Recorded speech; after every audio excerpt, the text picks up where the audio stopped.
మీ YouTube channel TET అభ్యర్థులకు ఉపయోగపడే విధంగా గత 10 రోజుల నుంచి కంటెంట్ బిట్స్ అయితే చేస్తున్నాను. చాలామంది చూస్తున్నారు, మంచిది. అయితే మనకి ఈ వీడియోలో మెథడ్ కూడా చేద్దామని చెప్పేసి ఆలోచన వచ్చింది. యూనిట్ 1 అయినటువంటి nature and scope of science, విజ్ఞాన శాస్త్రం యొక్క స్వభావం ఏంటి, విజ్ఞాన శాస్త్రం యొక్క పరిధి ఏంటి అనేటువంటి యూనిట్ 1ని ఇది టెట్ అభ్యర్థులకు ఉపయోగపడుతుంది, డిఎస్సి అభ్యర్థులకు కూడా ఉపయోగపడుతుంది. అయితే ఫస్ట్ వన్ చూడండి. కిరణజన్య సంయోగ క్రియ ప్రక్రియలో మొక్కలు ఏం చేస్తాయంటే సూర్యకాంతిని ఉపయోగించుకొని, అదేవిధంగా కార్బన్ డయాక్సైడ్ని కూడా ఉపయోగించుకొని, క్లోరోఫిల్ కూడా ఉపయోగించుకొని సూర్యరశ్మి సమక్షంలో మనకి ఫుడ్ తయారు చేసుకుంటాయి. ఒక స్టేట్మెంట్ ఇచ్చారు. ఇది ఏమవుతుందంటే మనకి యథార్థం అవుతుంది. ఇది ఫ్యాక్టే కదా. In photosynthesis all green plants to prepare own food material in the process of ఫోటోసింథసిసే కదా. ఆకుపచ్చని మొక్కలన్నీ కూడా మనకి ఫోటోసింథసిస్ ద్వారా ఆహార పదార్థాలను తయారు చేసుకుంటాయి అనేది వాస్తవం కదా. కాబట్టి దాన్ని మనం ఏమంటాము? యథార్థం అంటాము. ఈ యథార్థానికి మనం ఫ్యాక్ట్ అంటాము. ఇంకో పేరు వచ్చేసి మనకి సత్యం అంటాము. ఓకే, ఇది. మరి మిగిలిన ఆప్షన్ ఏంటి ఒకసారి చూద్దాం. సిద్ధాంతం అంటే ఏంటి? సో సిద్ధాంతం అంటే ఏంటంటే మనకి నిరూపించబడకపోయిన బలమైన సాక్ష్యాల ఆధారం గల పరిస్థితులను వివరిస్తుంది. అంటే మనకి నిరూపించబడిపోయిన ఏం చేస్తుంది? బలమైన సాక్ష్యాల ఆధారం గల పరిస్థితులని వివరిస్తుంది సిద్ధాంతం అనేది. అంతే కదండి. అంటే మనకి సంఘటనల మధ్య సంబంధాన్ని కూడా స్పష్టపరుస్తుంది సిద్ధాంతం. అంటే నిరూపించబడకపోయిన బలమైన సాక్ష్యాల ఆధారం గల పరిస్థితులను వివరించడానికి ఒక ప్రతిపాదన ఏంటంటే మనకి సిద్ధాంతం. మరి సూత్రం అంటే ఏంటండి? మరి సూత్రం అంటే సత్యాలని స్టెబిలైజ్ చేయడానికి, అంటే ట్రూత్ని స్థిరీకరించేందుకు మనకి సూత్రం అనేది ఉపయోగపడుతుంది. కాబట్టి మనకి ఆ సూత్రం అనేది మనకి పరిశీలించబడేటువంటి దృగ్విషయాన్ని వివరిస్తుంది.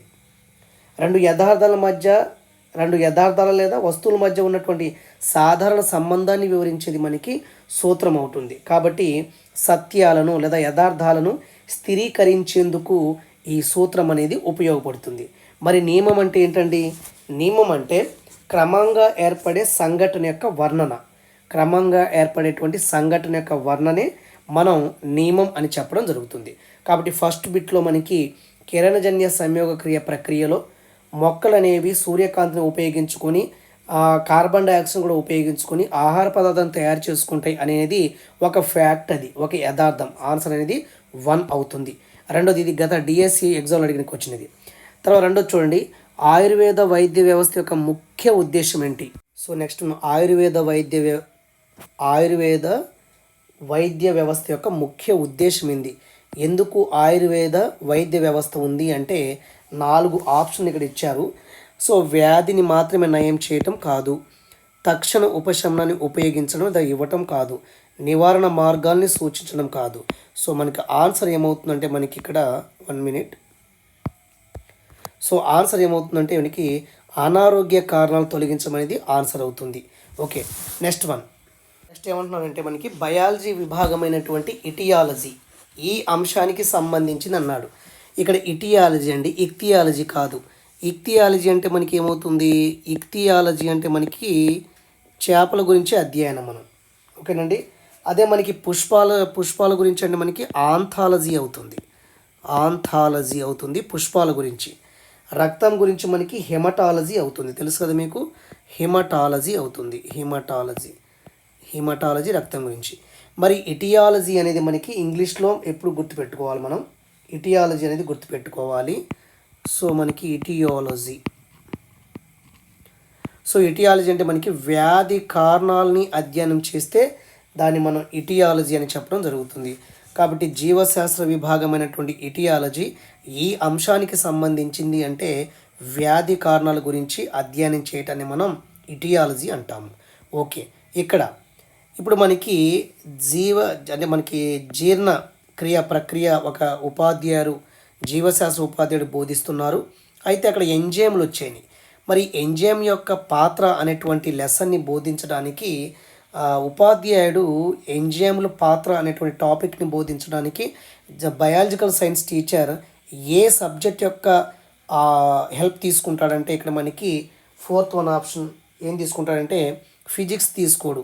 మరి ఎంజైమ్స్ అంటే మనకి అక్కడ ఫార్ములాస్ ఉంటాయి, అమైలేజ్, ట్రిప్సినేజ్ వాటి యొక్క కెమికల్ రియాక్షన్స్ అన్నీ ఉంటాయి కాబట్టి భూగర్భ శాస్త్రం కాదు, ఫిజిక్స్ కాదు, మ్యాథ్స్ కాదు. మనకి రసాయన శాస్త్రం యొక్క కెమిస్ట్రీ యొక్క హెల్ప్ తీసుకొని ఎంజైమ్స్ అనేటువంటి లెసన్ని బయాలజికల్ సైన్స్ టీచర్ చెప్పడం అయితే జరుగుతుంది. ఓకేనండి. Next one. సో విజ్ఞాన శాస్త్ర స్వభావాన్ని సంశ్లేషణాత్మక ద్రవ్యాత్మక నిర్మాణం దృష్టిలో వివరించిన వారు ఎవరు? Syntactive and substantive. Okay, syntactive and substantive structure of the science. So సంశ్లేషణాత్మక నిర్మాణం అంటే సింటాక్టివ్ స్ట్రక్చర్ అండి, ద్రవ్యాత్మక నిర్మాణం అంటే సబ్స్టాంటివ్ స్ట్రక్చర్. ఇద్దరు వస్తారు శాస్త్రవేత్తలు మనకి. విజ్ఞాన శాస్త్ర స్వభావాన్ని మనకి షాబ్ అదేవిధంగా ఫీనిక్స్ అనేటువంటి ఇద్దరు శాస్త్రవేత్తలు మరి విజ్ఞాన శాస్త్రాన్ని సంశ్లేషణాత్మక నిర్మాణం అని, ద్రవ్యాత్మక నిర్మాణంగా వివరించడం జరిగింది. ఓకే, అయితే ఇక్కడ మనకి సంశ్లేషణాత్మక నిర్మాణం అంటే విజ్ఞాన శాస్త్రంలో చేసేటువంటి పని ప్రక్రియ. ఈ పని ఫలితంగా వచ్చేది ఫలితం లేదా ఉత్పత్తి. కాబట్టి ఇదేమవుతుందంటే మనకి ద్రవ్యాత్మక నిర్మాణం అవుతుంది. కాబట్టి విజ్ఞాన శాస్త్రంలో ప్రక్రియ అనేది సంశ్లేషణాత్మక నిర్మాణానికి సంబంధించింది, ఫలితం అదేవిధంగా ఉత్పత్తి అనేది ద్రవ్యాత్మక నిర్మాణానికి సంబంధించింది. Okay, next one.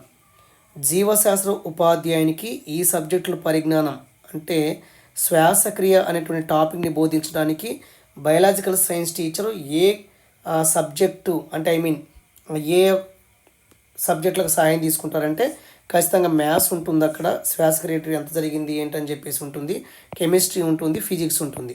ఈ 3 సబ్జెక్టుల యొక్క హెల్ప్ని ఇక్కడ బయాలజీ టీచర్ అనేవాళ్ళు తెలుసుకుంటారు. ఎందుకంటే శ్వాసక్రియ అనేటువంటి లెసన్ని బోధించడానికి ఒక జీవశాస్త్ర ఉపాధ్యాయుడు రసాయన శాస్త్రము, భౌతిక శాస్త్రము, గణితం యొక్క సబ్జెక్టులకు హెల్ప్ తీసుకుంటారు. నెక్స్ట్ వన్ ఏమన్నారంటే ఇక్కడ చూడండి, విజ్ఞాన శాస్త్రంలోని అన్ని ఇతర సబ్జెక్టుల కంటే బయాలజీ, ఫిజికల్ సైన్స్ కంటే బయాలజీ అనేది ప్రాథమికమైనది మరియు ముఖ్యమైనది. ఎందుకు అని చెప్తున్నారంటే భూమాతను అవగాహన చేసుకోవడం సహాయపడుతుంది కాదు, జ్ఞాన విస్ఫోటనానికి మార్గం సుగమం చేస్తుంది కాదు, క్రియేటివిటీని ప్రోత్సహిస్తుంది కాదు. అంటే ప్రాథమికంగా అన్నాడు కాబట్టి ఇక్కడ జీవరాశుల ప్రాథమిక అవసరాలు తీర్చడంలో ప్రముఖ పాత్ర అయితే వహిస్తుంది. ముఖ్యమైనది, ప్రముఖమైందంటే మన యొక్క జీవుల యొక్క ప్రాథమిక అవసరం తీర్చగలిగితే అది ప్రాథమికమైనది అవుతుంది. కాబట్టి సో ఆప్షన్ 4 అనేది అవుతుంది. ఇప్పుడు విజ్ఞాన శాస్త్రాన్ని మనం 2 కోణాల్లో చూడవచ్చు. ఒకటి ఏంటంటే స్తబ్ద దృష్టి, ఒకటి గతిశీల దృష్టితో చూడవచ్చు. సో స్తబ్ద దృష్టితో చూసామనుకోండి విజ్ఞాన శాస్త్రం ఒక ప్రక్రియ అని చెప్పొచ్చు. అయితే మనకి శబ్ద దృష్టిలో విజ్ఞాన శాస్త్రం అంటే తమ మధ్య సంబంధాలు కలిగినటువంటి నియమాలు కావచ్చు, సూత్రాలు, సిద్ధాంతాలు వంటి క్రమబద్ధమైనటువంటి సమాచారం కలిగిందే స్తబ్ద దృష్టి, స్టాటిక్ వ్యూ అంటాము. అదే గతిశీల దృష్టి అంటే ఏంటండి? గతిశీల దృష్టి అంటే దాంట్లో ప్రక్రియలు ఉంటాయి, అదేవిధంగా క్రియాత్మకత కలిగి ఉంటుంది. కాబట్టి ఇక్కడ ఏమంటున్నారు, శబ్ద దృష్టితో చూస్తే విజ్ఞాన శాస్త్రం అంటే ఏమిటి అని అడిగారు. కాబట్టి మనకి 4వది ఆన్సర్ అవుతుంది.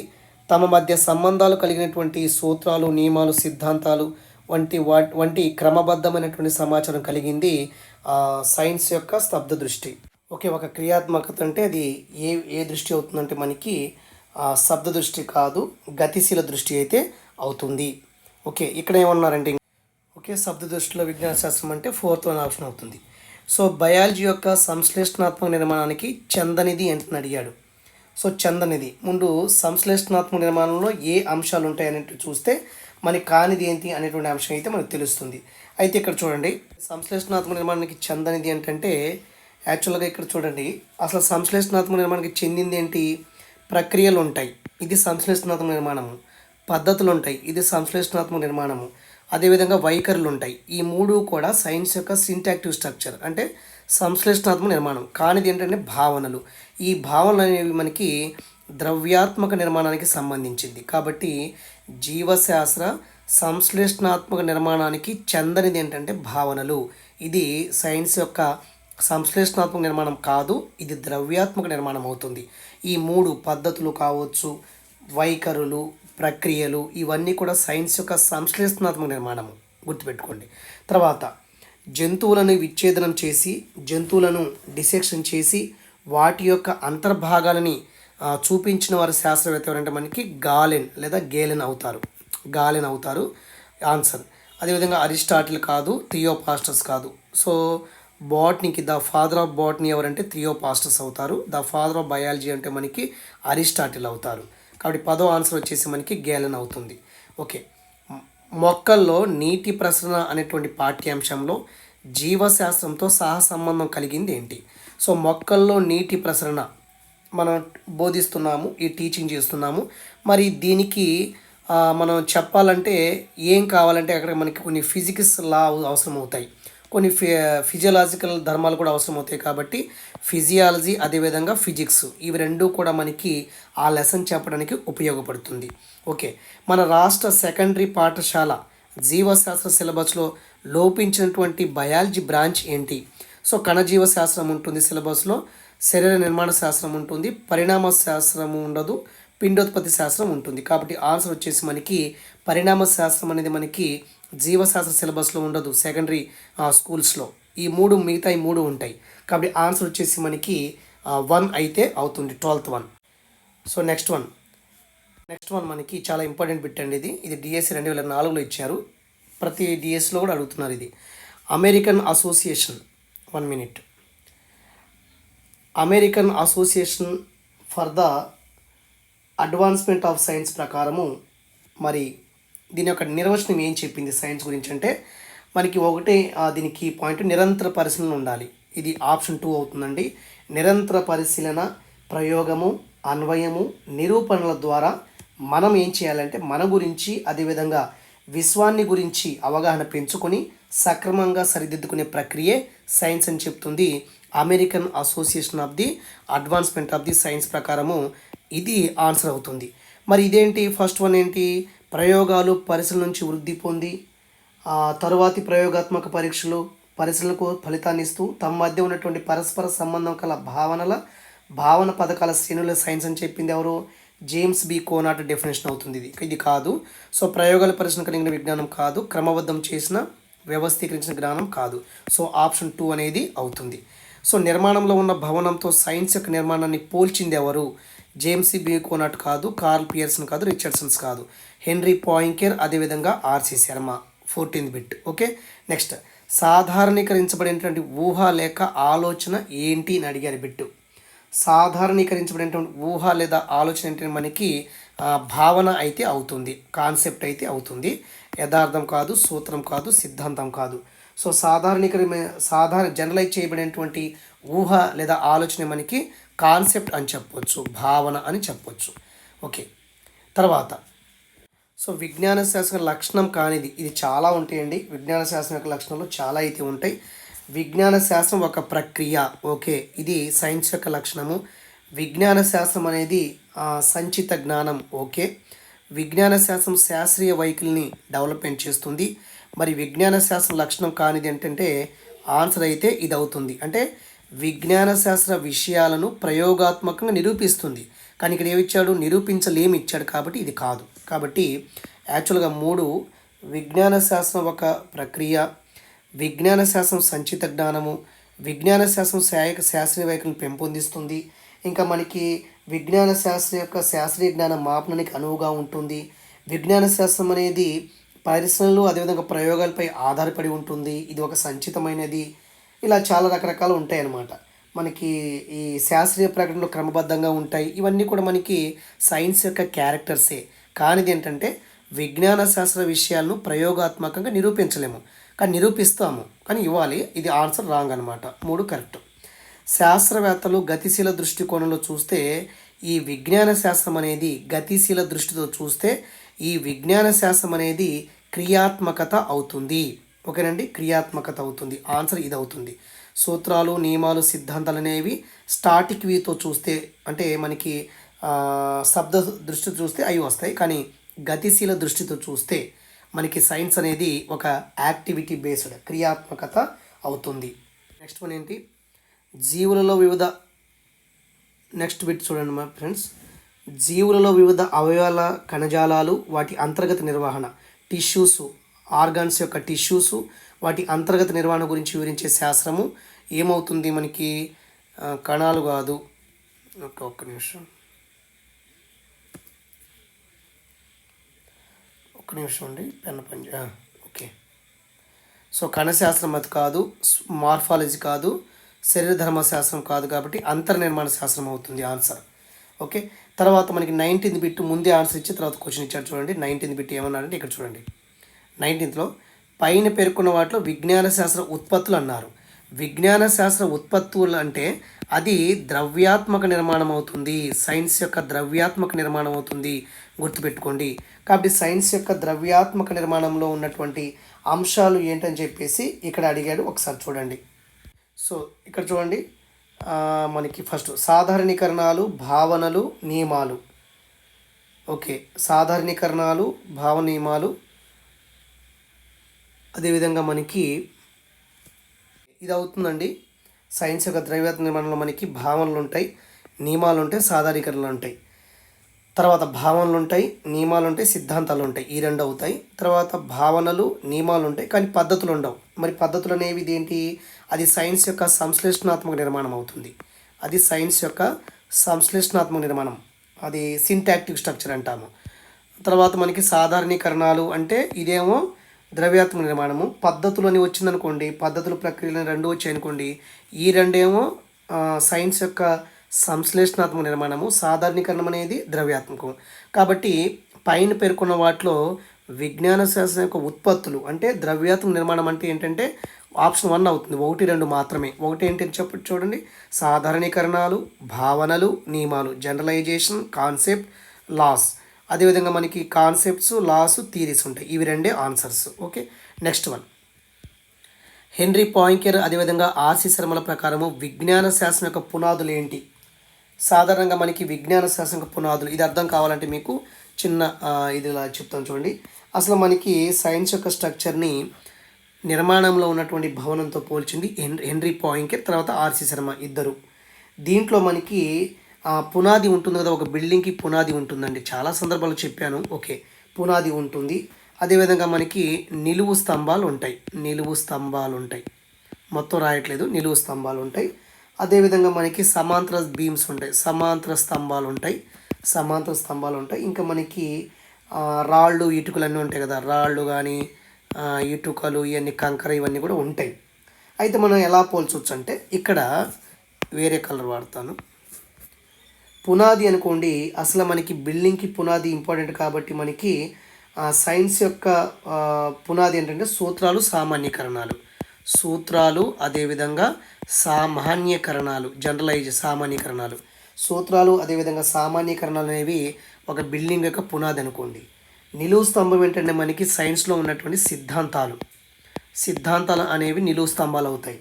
అదేవిధంగా మనకి పద్ధతులు, ప్రక్రియలు, విజ్ఞాన శాస్త్రం యొక్క పద్ధతులు ఉంటాయి, అదేవిధంగా ప్రక్రియలు. ఈ రెండు కూడా మనకి మనం సమాంతర స్తంభాలతో పోల్చవచ్చు. అయితే విజ్ఞాన శాస్త్రంలో ఉన్న రాళ్ళు, ఇటుకలు ఇవన్నీ ఏంటి? సైన్స్ యొక్క సత్యాలు. ఇవి గుర్తుపెట్టుకోండి, రాళ్ళు, ఇటుకలు, కంకర ఇవన్నీ కూడా సత్యాలు. సో ఈ టాపిక్ గుర్తుపెట్టుకుంటే సరిపోతుంది. ఇప్పుడు చూడండి, దీని ప్రకారము హెన్రీ పాయింకర్ మరియు ఆర్సి శర్మల ప్రకారము విజ్ఞాన శాస్త్ర పునాదులు ఏంటి? బేస్మెంట్ ఏంటండి? సూత్రాలు, సామాన్యీకరణలు. ఎక్కడుంది? సూత్రాలు, సాధారణీకరణలు ఉంది. ఆన్సర్ వచ్చేసి ఏమవుతుంది? 25 ఆన్సర్. 20 ఆన్సర్ వచ్చేసి మనకి థర్డ్ వన్ అనే ఆప్షన్ అవుతుంది. తర్వాత విజ్ఞాన శాస్త్రం యొక్క భవన నిర్మాణానికి ప్రాథమిక ఆధారం ఏంటండి అంటే మనకి విజ్ఞాన శాస్త్ర సత్యాలు, ఇవ్వండి, విజ్ఞాన శాస్త్రం యొక్క సత్యాలు భవన నిర్మాణానికి ఆధారాలైనటువంటి రాళ్ళు, ఇటుకలు, కంకర, కాంక్రీటు. కాబట్టి మనకి 21 ఆప్షన్ ఏమవుతుందంటే మనకి 4 అవుతుంది. అంటే విజ్ఞాన శాస్త్ర భవన నిర్మాణానికి ప్రాథమిక ఆధారం ఏంటంటే మనకి సత్యాలు. అంటే రాళ్ళు, ఇటుకలు, కంకర లేకపోతే అవేగా ప్రాథమికమైనవి, అవి లేకపోతే అవ్వదు కదా.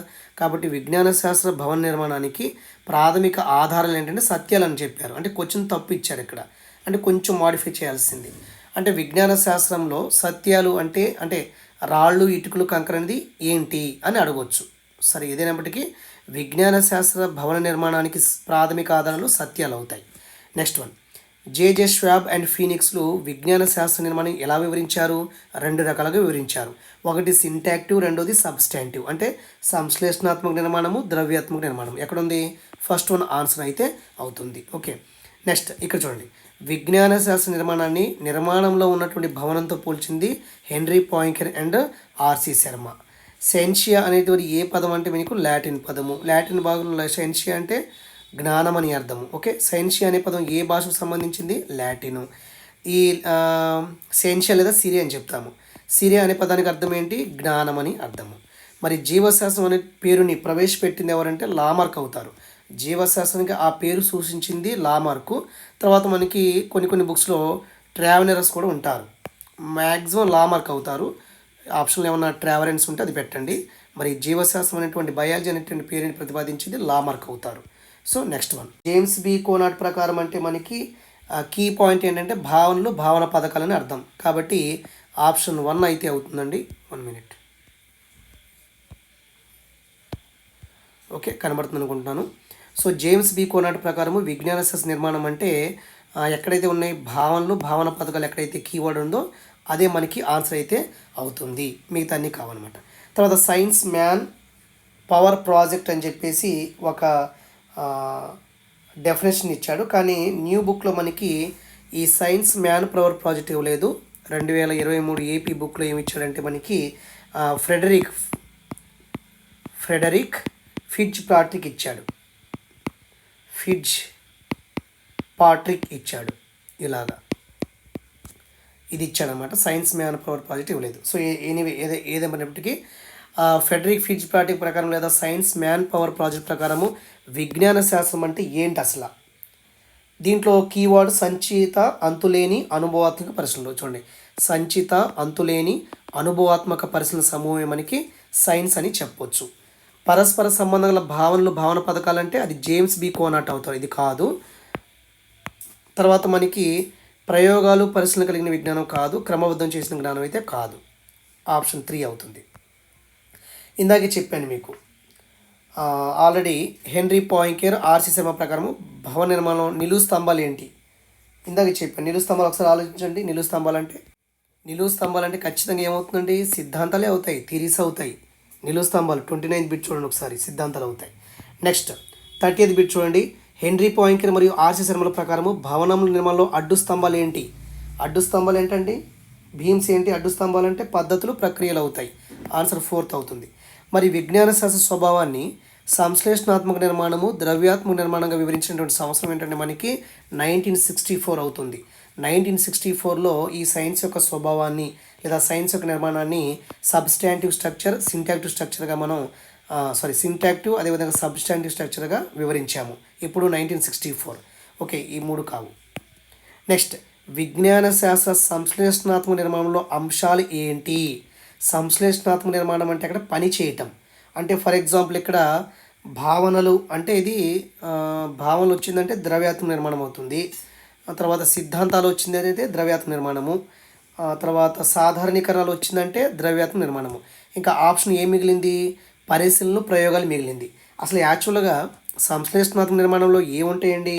ప్రక్రియలు ఉంటాయి, అదేవిధంగా పద్ధతులు ఉంటాయి, వైఖరులు ఉంటాయి. కాబట్టి ఇక్కడ ప్రక్రియలు, పద్ధతులు, వైఖరులు ఉంటాయి. అయితే ఇక్కడ పరిశీలన చేయటం కూడా పనే, ప్రక్రియే. ప్రయోగాలు చేయటం కూడా ప్రక్రియ. కాబట్టి ఆప్షన్ 1 అయితే అవుతుంది. ఓకేనండి. యాక్చువల్గా ప్రక్రియలు, పద్ధతులు, వైఖరులు అవ్వాలి. కానీ పరిశీలనలు, ప్రయోగాలు రెండు పనే కాబట్టి ఆ పని ప్రక్రియ కాబట్టి ఇదే ఆన్సర్ అవుతుంది. ఫస్ట్ 1 ఆన్సర్ అయితే అవుతుంది. విజ్ఞాన శాస్త్ర ద్రవ్యాత్మక నిర్మాణానికి చెందని అంశం ఏంటి? చెందంది ఏంటి? ఇక్కడ చూడండి, చెందంది ఏంటంటే మనకి సిద్ధాంతం అనేది ద్రవ్యాత్మక నిర్మాణము.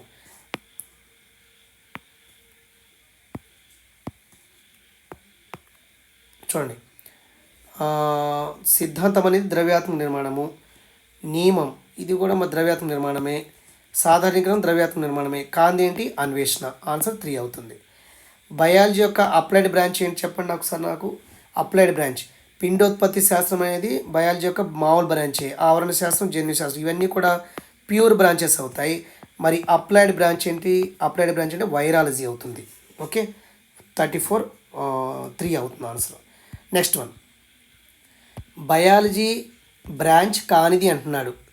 ఎవాల్యూషన్ శాస్త్రం బయాలజీదే, వర్గీకరణ శాస్త్రం బయాలజీదే, ఆవరణ శాస్త్రం బయాలజీదే, భూగర్భ శాస్త్రం కాదు, మీకు తెలుసు.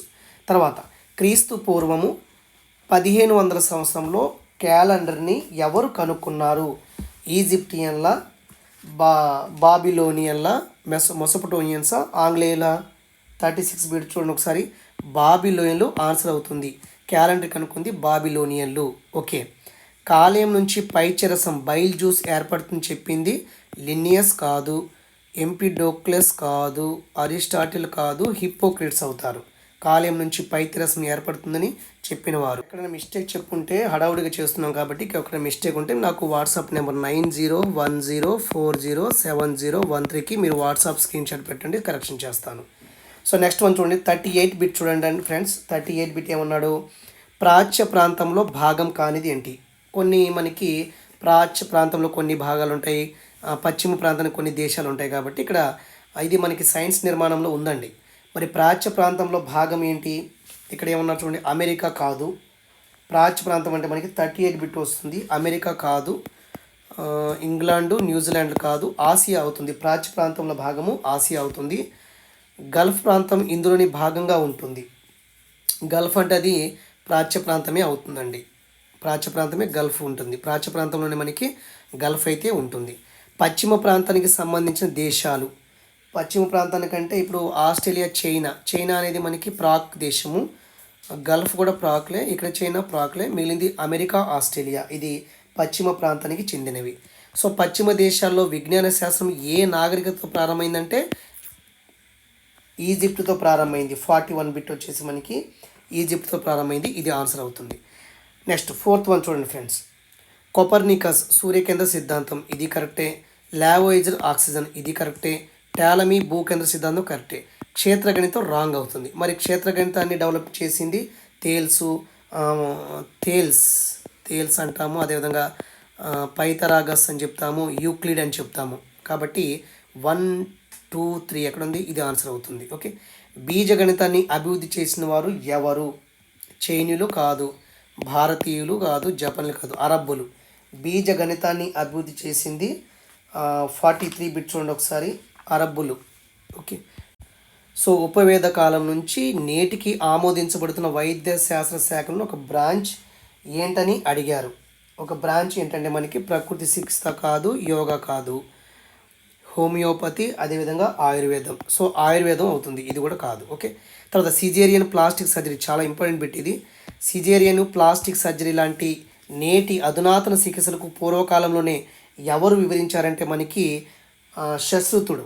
చాలా ఇంపార్టెంట్ బిట్టు, మోస్ట్ ఇంపార్టెంట్ అండి, మీరు గుర్తుపెట్టుకోండి. నాగార్జునుడు, దంత్వరి, చరకుడు, ఇవి మనకి ఆల్రెడీ మన వీడియోలో చెప్పాము, ఎక్స్ప్లెయిన్ చేసాము. ఒకసారి మీరు చూడండి యూట్యూబ్ ఛానల్లోకి వెళ్ళి. తర్వాత రసరత్నాకర గ్రంథ రచయిత ఎవరు? నాగార్జునుడు అవుతారు. ఓకే. హనుమన్ కాదు, చరకుడు, ఆర్యభట్ట కాదు. నెక్స్ట్ ఎవాల్యూషన్, జీవ పరిణామానికి సంబంధించినటువంటి శాస్త్రవేత్తలు Mendel genetics, Linnaeus classification, Edward Jenner medicine సంబంధించింది కాబట్టి డార్విన్, లామార్క్ అవుతారు. ఖగోళ శాస్త్రంలో చేసిన కృషికి ఫలితంగా ఉపగ్రహానికి ఇతర పేరు పెట్టారు. చాలా సింపుల్ బిట్టు, ఆర్యభట్ట. నెక్స్ట్ స్వాతంత్రం ఇండిపెండెన్స్ వచ్చిన వెంటనే సైన్స్ ఎడ్యుకేషన్ మీద ఒక కమిటీ అయితే ఏర్పడింది. అది ఒక కమిషన్ ఏర్పడింది. అది రాధాకృష్ణన్ ఎడ్యుకేషన్ కమిషన్ అనేది ఫామ్ అయింది. First one 49.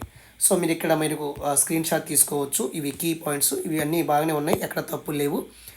ఈ కీలో కానీ ఈ వీడియోలో ఏమైనా మిస్టేక్స్ ఉంటే ఈ నెంబర్కి దయచేసి మీరు వాట్సాప్ చేయండి, 9010407013 అండి. ఓకే. ఆల్రెడీ మనకి టెట్ పర్పస్లోనే వీడియో చేస్తున్నాము. ఇక మనకి కొంచెం దసరా హాలిడేస్ తర్వాత ఇక డిఎస్సి పర్పస్లో సరికొత్తగా ఛానల్ అయితే వస్తుంది. రోజుకి మనకి అన్ని సబ్జెక్టులు, current affairs, GK and prospective education and content, అదేవిధంగా మెథడ్ అనేది ఓన్లీ బిట్స్ అనేది డైలీ వీడియోలో ఎక్స్ప్లెయిన్ చేస్తూ ఉంటాం. వీడియో 1, వీడియో 2, వీడియో 3, వీడియో 4 అలాగే వస్తూ ఉంటాయి, దయచేసి గమనించండి. అయితే మనకి గూగుల్ ప్లే స్టోర్లో మనకి KBA academy, Karthik bio academy అనేటువంటి యాప్ అయితే ఉంది. ఆల్రెడీ మనకి ఈ యాప్లో గూగుల్ ప్లే స్టోర్లో అందుబాటులో ఉంటుంది, వైట్ కలర్లో ఉంటుంది, కేబీఏ అకాడమీ అని చెప్తాము. దీంట్లో కార్తిక్ బయో అకాడమీ టైప్ చేస్తే మీకు వైట్ కలర్ ఓపెన్ అవుతుంది. దీంట్లో intermediate bit bank course start చేశాను. బిట్ బ్యాంక్ అంటే ముందు బిట్ బ్యాంక్ అనుకున్నాను, but second year zoology start చేశాను ముందు. దీంట్లో బిట్ బ్యాంక్ ఇవ్వలేము, క్లాసులు చెప్పేస్తున్నాను కాబట్టి నేను నా హ్యాండ్ రైటింగే బుక్ చూపిస్తే ఎక్స్ప్లెయిన్ చేస్తున్నాను. అలాగా బాటనీ 2 బుక్స్, జువాలజీ 2 బుక్స్, మొత్తం 4 బుక్స్ అనేవి ఎక్స్ప్లెయిన్ చేసి ఎవరైతే ఈ కోర్సు కొన్నారో వాళ్ళకి ఆబ్జెక్టివ్ బిట్స్ కూడా ఇంటర్ స్థాయిలో చాప్టర్ వైజ్గా ఎక్స్ప్లెయిన్ చేయబోతున్నాను రానున్న రోజుల్లో. కాబట్టి కార్తిక్ బయో అకాడమీలో ఆ కోర్స్ మీరు కొంటే అవి బై చేసుకుంటే మీకు ఫర్దర్గా చాలా ఉపయోగపడుతుంది. Have a nice day. Thank you.